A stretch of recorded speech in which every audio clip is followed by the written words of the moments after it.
yeah, Piper's good. It's good to, we know we're in a natural setting if there's a dog barking. Hey, Piper! Good dog. Now, you were 13, 14, you first got into the poetry, which is... Yeah. It's a tough one because my daughter Lucy too now, she studied English literature in Trinity and poetry is a big part of it.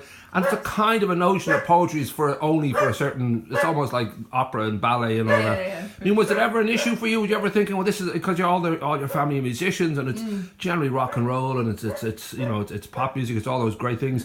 Was the poetry almost, I don't know if it was an odd thing to be going after or whether the whole family were already kind of on board? Not really, because my mom would have written poetry when she was my age and as an adult as well. So, you know, so it was kind of welcomed with open arms here, especially growing up here in this house. Like, if you're not writing in some aspect, then are you even like a Crampton? Like, you know? And that was that ever acknowledged, you know, as you're a kid, especially a teenager, when, you know, music is such a huge impact on your life when you let it in and you start to fall in love with certain artists and certain... I mean, I don't know if you kind of realise, oh, this family's not quite like my friends at school, because every single person here pretty much is deep in the world of music and creating and performing. Each family has their own thing, you know, there's either sporty, academic or musical, and I don't know if the middle one applies to us, but... We should have a minute's silence for Rebecca, because I know that she's musical. Actually, she's super talented. She has the voice of an angel. Oh, right. But she's just, I think she was the eldest, you know, so she was quick to grow up. Okay. And get out of the house faster than us, but she can sing. Wow, there you go. And she's academic and musical. She's running her own business and everything. Hey, she's got the best of both worlds. There you go. Now, one big influence I know from the leafy suburbs of East Harlem to the mean streets of Redford Park, that sort of contrast of Tupac Shakur. And his middle name Amora, I think it's some... Maru. There you go, Maru. Yeah. But that influence of when rap, and basically rap, you know, growing out of Jamaica is kind of toasting, and really it is just poetry, spoken word. Yeah.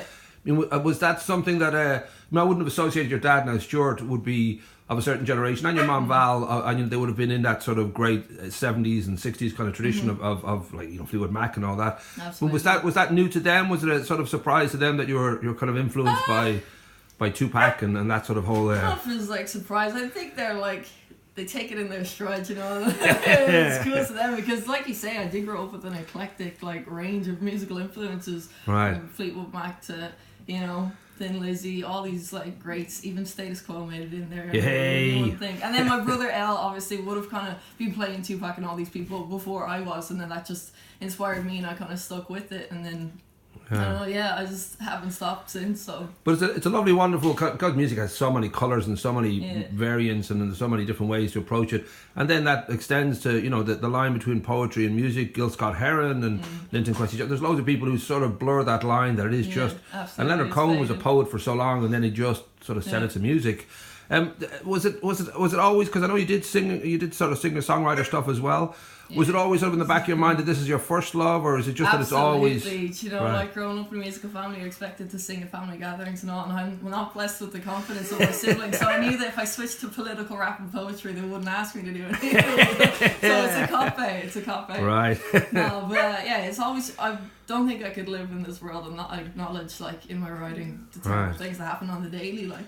You know, and I've always been drawn to artists like Tupac, and was it Nina Simone, the quote that is an artist used to reflect the times and stuff, and I'm just a firm believer in that. Like, right.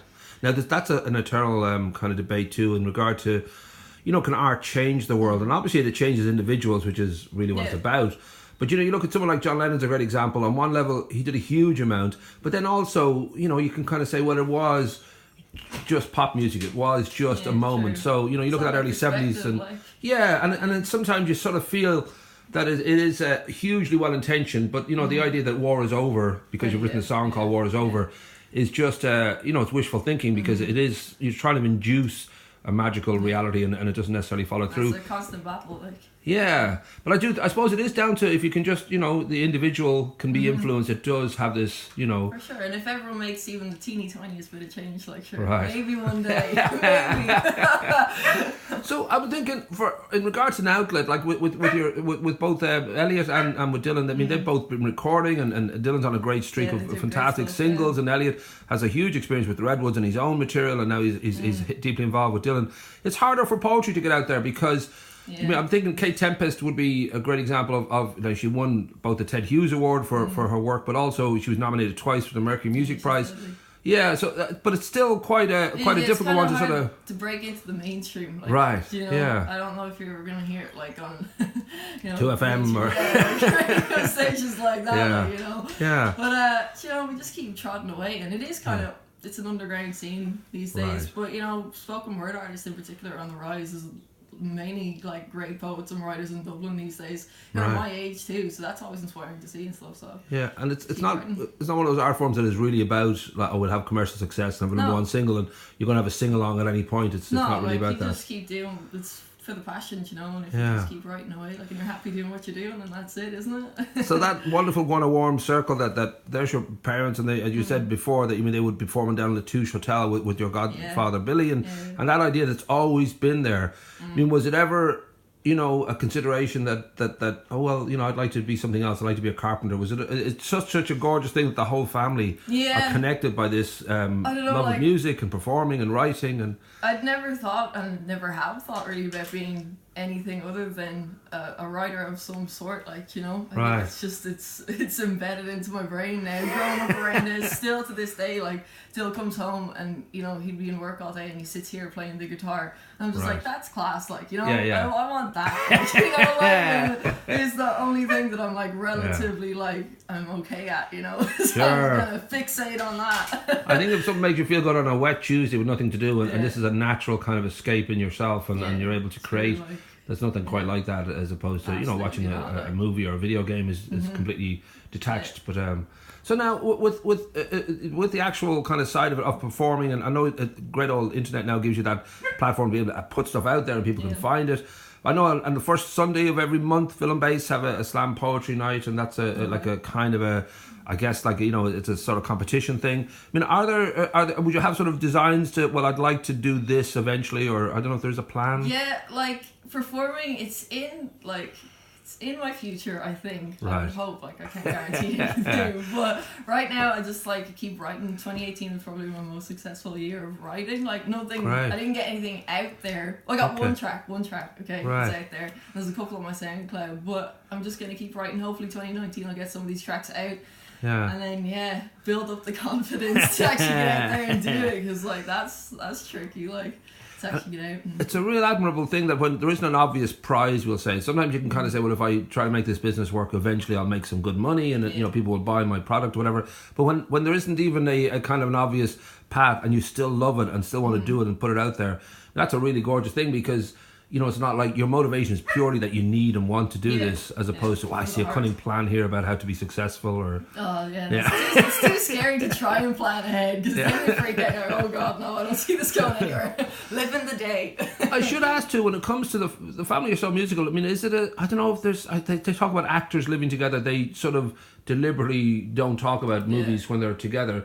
I get the impression you guys are sort of, it's all kind of in the air all the time. 90% of our conversations are about music and like arguments and over like which to release next and all this. Like, it's great crack, like, So we should tell people, I'll link to SoundCloud and all that, but we'll obviously let people know when you start to release, you know, some videos out there, some new videos and any kind of new, but also it'd be lovely to think we can have a performance. I know that Ross down in the Whale and Alva in the Hotspot, this is the sort of thing that they would, you know, love to have, you know, as part of a night where it's just something that has a little bit of a new sensation for a lot of people, I guess. You know, it would be new to, you know, obviously they know what poetry is, but the idea that it would be delivered in a political context and by, you know, somebody young and it's more out of a kind of a passion and anger, as opposed to, you know, this is a love poem about, you know.